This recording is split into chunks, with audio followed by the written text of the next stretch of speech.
सो ये क्वेश्चन देखो, find the value of current in the circuit. ठीक है, तो करंट इन द सर्किट हमें जो है इसका वैल्यू निकालना है।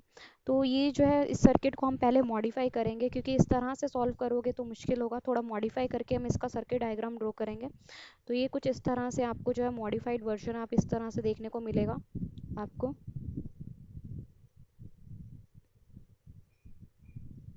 ठीक है,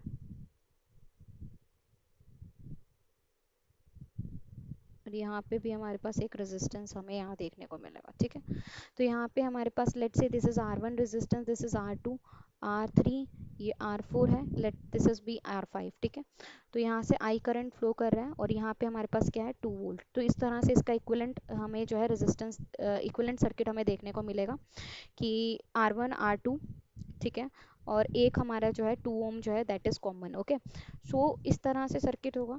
तो अब इसको सॉल्व करना क्वाइट इजी, राइट। अब आप ये देख रहे हो, it's just like Wheatstone bridge. तो विटस्टोन ब्रिज की बैलेंसिंग कंडीशन क्या थी, R1/R2 is equal to R3/R4, right. और R1 R2 R3 R4 सारे क्या हैं, सेम है। कितने हैं, R1 R2 R3 R4 सारे के सारे कितने हैं भाई, 2 ओम है। तो ये विटस्टोन की बैलेंसिंग कंडीशन को सेटिस्फाई करता है। इसका मतलब क्या है कि जो करंट है वो R5 में से जीरो होगा, R5 जो है उसमें से करंट जो है वो क्या होगा, जीरो होगा। ठीक है, सो सिंपली आप देखेंगे, अगर यहाँ से इस रीजन में करंट हमारा जीरो हो गया, ठीक है, इस रीजन में करंट जीरो हो गया, तो सिंपली आप देख सकते हैं R1 R3 they are in series and R2 R4 is in series, और एक दूसरे के साथ ये कैसे हैं, पैरेलल में है। ठीक है, तो सिंपल सी बात है, R1 R2 जो है आपका सीरीज में है, ये दोनों सीरीज में सेम करंट फ्लो करेगा ना, और ये दोनों सीरीज में होंगे, सेम करंट फ्लो करेगा, पर एक दूसरे के साथ पैरेलल। तो यानी कि 2+2 पैरेलल होगा किससे, 2+2 के। समझ में आया कि नहीं आया, कि R1 + R3 पैरेलल होगा R2 + R4 में। तो सिंपली सॉल्व करेंगे, 4 पैरेलल 4 विच इज 4 पैरेलल 4 आप निकाल लेंगे तो क्या आ जाएगा,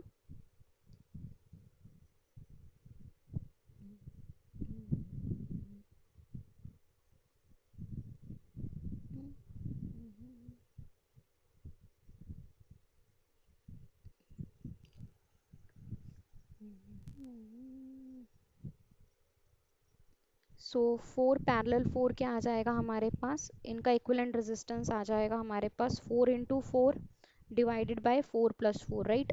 तो इक्विवेलेंट रेजिस्टेंस हमारा क्या निकल आएगा, दैट इज 2 ओम। ठीक है, बस अब इक्विवेलेंट रेजिस्टेंस आ गया है, वोल्टेज आपको पता है, you can find current. Current हमें पता है कि by Ohm's law V is IR, so I you can find that is V by में R। यहाँ पे क्या होगा, R इक्विवेलेंट, सो V हमारे पास कितना है, 2 डिवाइडेड बाय 2, तो करंट कितना आ गया, 1 एम्पियर। तो इस सर्किट में कितना करंट फ्लो कर रहा है, दैट इज 1 एम्पियर। सो अब हम आगे बढ़ेंगे, नेक्स्ट क्वेश्चन देखो क्या कह रखा है।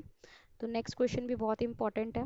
A voltmeter of resistance 150 ohm is connected across A and B in the given circuit. So reading of voltmeter will be, so voltmeter की हमें रीडिंग हमें निकालनी है। ठीक है, तो क्या कह रखा है, एक वोल्टमीटर है जिसका रेजिस्टेंस हमें गिवन है। रेजिस्टेंस कितना गिवन है भाई, 150 ओम। तो 150 ओम रेजिस्टेंस गिवन है। ठीक है, and it is connected across A and B. ठीक है, ए और बी के अक्रॉस हमने कनेक्ट किया हुआ है। तो वोल्ट मीटर की क्या रीडिंग होगी वो हमें फाइंड आउट करनी है। तो ये क्वेश्चन हम करेंगे अभी हम। ठीक है, तो वोल्ट मीटर जो है ना, इसका रेजिस्टेंस कितना है, 150 ओम। ठीक है, और वोल्ट मीटर हमेशा ना, हमेशा पैरेलल में लगता है। ठीक है, तो अगर हम यहाँ पे वोल्ट मीटर लगाएंगे इट इज ऑलवेज पैरेलल। ठीक है, अक्रॉस ए बी अगर हम लगाएंगे तो वो हमेशा कैसे लगेगा, पैरेलल में। ठीक है, तो उसका रेजिस्टेंस हमें गिवन है और वो ए बी के अक्रॉस लगा, ये हमें पता है।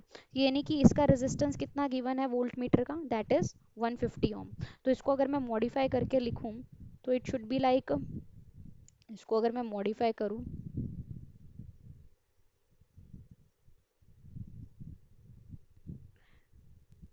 तो यहाँ पे आप ये भी समझ सकते हैं कि यहाँ पे जो है रेजिस्टेंस लगा हुआ है कितना, 150 ओम का across A B, right. So यानी कि अगर हम इक्विवेलेंट रेजिस्टेंस निकाल लें across A B, A B के अक्रॉस अगर आप इक्विवेलेंट रेजिस्टेंस फाइंड आउट करेंगे तो क्या आ जाएगा कि 150 ओम इज पैरेलल विथ 100 ओम। ठीक है, तो you can easily find it out ना, 150 इंटू 100 करके डिवाइडेड बाय 150 प्लस 100। तो इसे हम सॉल्व करेंगे तो ये हमारा कुछ 60 ओम आ जाएगा। इसे आप सॉल्व कर सकते हैं। ठीक है, अब नेट रेजिस्टेंस हमें निकालना है, would be, so net resistance जो हम निकालेंगे कॉम्बिनेशन का, इस ये पूरा 60 ओम हो गया और यहाँ पे ये 100 ओम हो गया, तो नेट रेजिस्टेंस कितना निकल आया? तो नेट रेजिस्टेंस जो हमारा निकल के आया, क्योंकि 60 ओम जो आया है that is parallel with, that is in series with 100 ओम, तो नेट रेजिस्टेंस अक्रॉस ये पूरी आर्म एसी के अक्रॉस नेट रेजिस्टेंस कितना आ गया? 160 ओम। ठीक है, तो करंट हम निकाल लेंगे, करंट क्या है? V बाय में R है, तो V हमें कितना है? 40 है, R कितना है? 160 है, तो यहाँ पे करंट कितना निकल के आया? 0.25 एम्पियर, राइट। सो वोल्ट मीटर की रीडिंग जो है अक्रॉस ए बी हमें निकालना था, तो वोल्ट मीटर की रीडिंग अक्रॉस ए बी हम निकाल लेंगे। करंट हमें पता है, रेजिस्टेंस हमें पता है। ठीक है, इक्विवेलेंट रेजिस्टेंस ए बी के अक्रॉस हमें पता है, दैट इज आर इक्विवेलेंट, वो हमें पता है पहले से ही। और करंट हमने निकाल लिया कि इस आर्म में कितना करंट फ्लो कर रहा है, तो करंट हमारा निकल गया। So current is 0.25।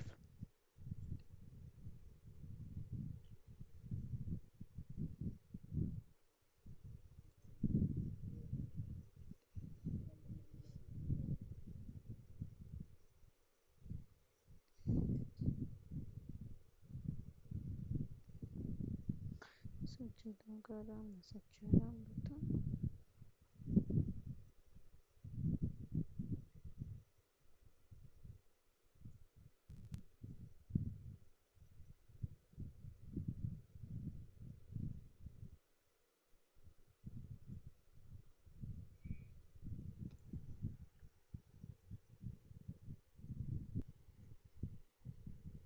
So are equivalent you can find it out ना, सो आर इक्विवेलेंट आप निकाल लेंगे यहाँ से।